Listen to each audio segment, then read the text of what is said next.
In the last episode, we were preparing to install the engine and we even mounted it, but it didn't really fit because a few of the recently added lower rails didn't leave any room around the engine. Igor has just sawed those off with the intention of moving them a bit further apart in order for everything to fall into place. So in today's episode, we'll do our best to fit the engine, hook up the brakes, and attempt to drive the Lamborghini at least a couple of feet. What do you think? Are we gonna be able to make this car move by the end of this episode? We'll get there by season 1. Okay, time to carry on with the build.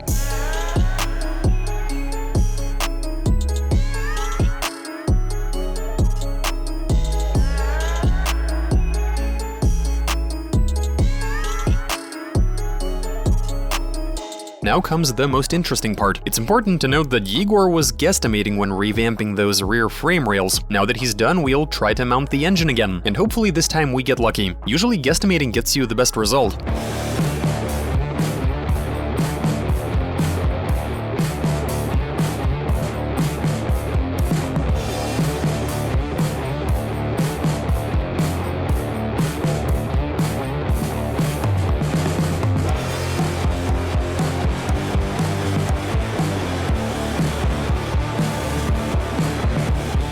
Congratulations, my man. Once again, the engine is in place. Do you realize that this was all you? Look at how much work you've done. Just the sheer amount of parts, I mean, you can't really even wrap your head around it. You know, we've almost reached the point where a lot of those internet replica builds end. The amount of times I've seen that happen. Usually those build series end with a car driving by in this sort of condition. Yeah, right, with the plastic slapped on and not even secured, with no headlights. Uploaded 4 years ago. Now, we're not gonna go that route. Instead, we'll be seeing this build through to the very end. It'll look just like a genuine Lamborghini, at least on the outside. I don't know if we'll be able to replicate the interior, though I'd like to. I mean, I want this to be as close to the original as possible.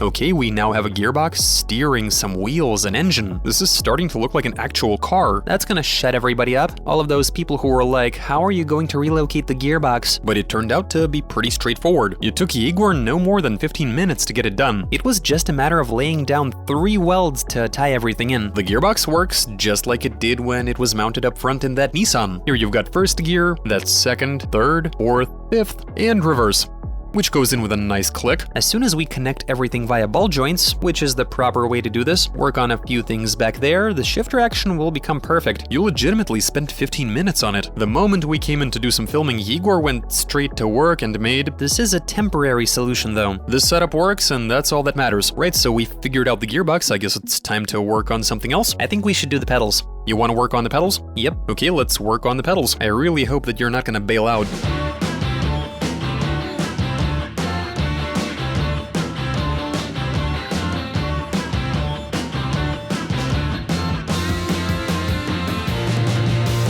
Okay, so we've just replaced the springs on our coilovers, and these are way stiffer than the old ones. Still though, after dropping the car from the jack, the front suspension is still very soft. Igor is trying to compensate by adjusting our linkage system, so he's decided to fiddle with that. I don't even know the right name for that part that you typically don't even find on passenger cars, so that might help to stiffen up the suspension, but we might have to wind the coilovers up to pinch the springs some more. Well, hopefully these springs work for us.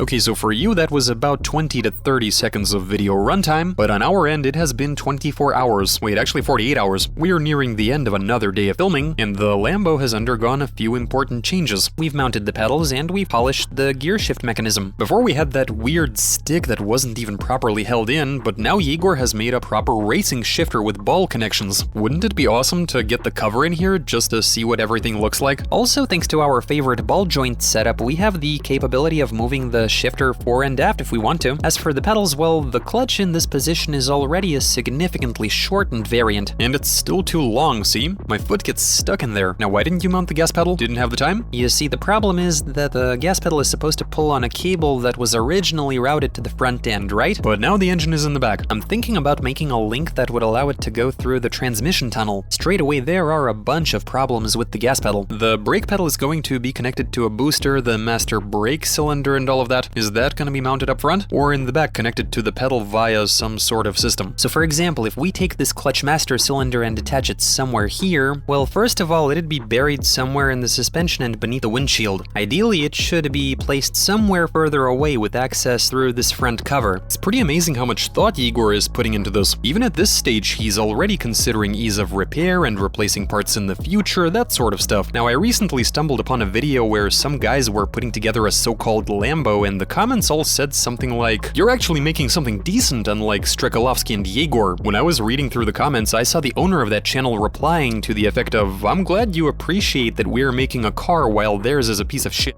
Are you guys actually being serious? You know, a lot of those builds, when you look into it, yeah, on the surface they seem to be more thorough, but then you start examining the suspension and you're like, wait, am I missing something? Then after a bit of Googling, you realize that they've done something horribly wrong.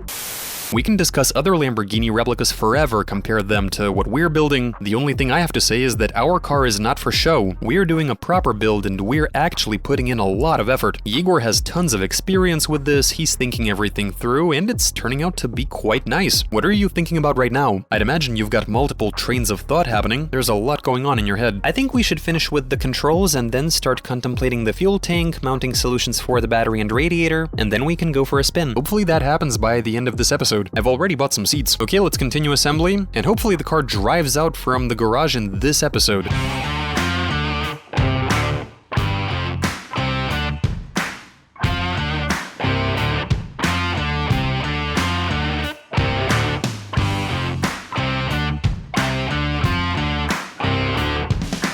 So another day has gone by. It takes a month to film one episode, and then the comments asking where's the Lambo start to get really irritating. As for what has changed, we fitted a wonderful brake booster, and the reason I'm so happy with it is that it fits perfectly. Igor had to cut out part of the firewall to weld it in, but now it looks as if it's meant to be there. We were able to mitigate the problem that some Lambo replica builders face when they have to place a flap in this area for adding brake fluid. After spending so much time on their builds, a lot of people are forced to add that as an afterthought. As for us, we'll be using a long link instead, allowing the brake booster to be placed under the hood. Also, Yegor has been working on the pedals, where he's been constantly mixing things up, with there being 2 of them at the moment. At a certain point there were 3, but now it's 2, which are being shuffled around to find optimal and comfortable placement. So we'll get back to this once Yegor finishes sorting the pedals, but now I want to show you a special package that has recently arrived. What I'm about to show you cost us $500, and that's even before shipping. You want to tell the people what this is? Whoa, I didn't know it cost $500. So this is the rear diffuser that's mounted underneath the rear bumper. So previously when the bumper was in place, we felt that something was missing. It's going to be located here approximately. It's going to be about level with the exhaust pipe. Isn't the exhaust somewhere in the middle? Yep, it sticks out in the middle, right here. It's amazing how wide this is. I was barely able to fit it in my car. It took 1.5 months to make this. There's a lot that goes into even separating it from the mold, among other things. Okay, so the puzzle is coming together. We've got our hands on another crucial piece, and also we're waiting on some mirrors to arrive. However, they will be lacking hardware, which we're going to have to find. The mechanisms, I think, will be easy to figure out. As for the glass, well, that we can get custom cut. I've heard that the mechanism and mirror element from an Audi TT are exactly the same. This is stuff we'll have to work on, and you guys come with us on this journey of discovery, so we'll continue piecing together the puzzle and all around just building the Lambo.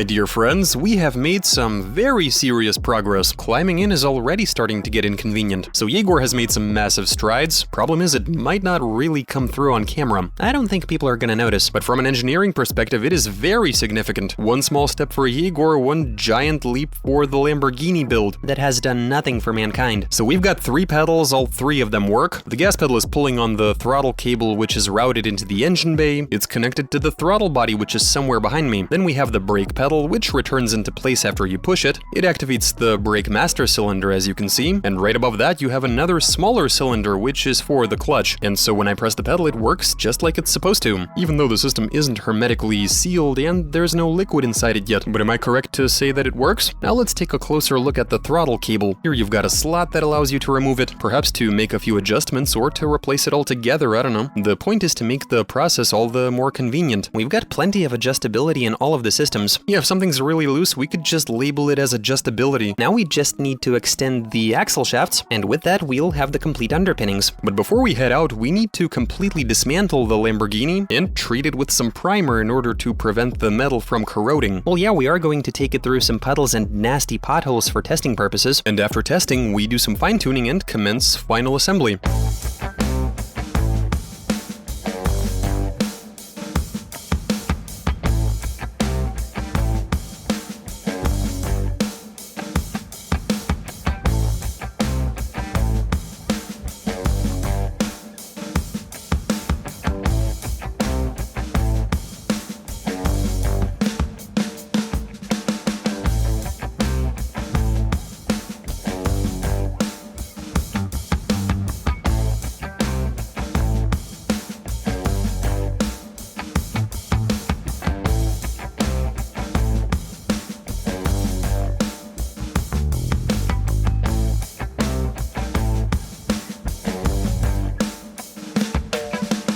After applying some primer, it now looks like something that came out of a factory that was custom built for us. Can you imagine how much easier it would have been if we would have been able to order not just the kit car set, but also a frame like this one? If that's where the build would have started. Yeah, and some instructions like you get with IKEA furniture. So now the Lambo is safe from rust. Well, at least it will be once we finish painting everything. Well, yeah, this definitely isn't going to be a daily driver. It's much more of a weekend car, and if that's the case, well, it's going to last forever. So far, it has only been indoor storage. Only indoors. Only indoor storage.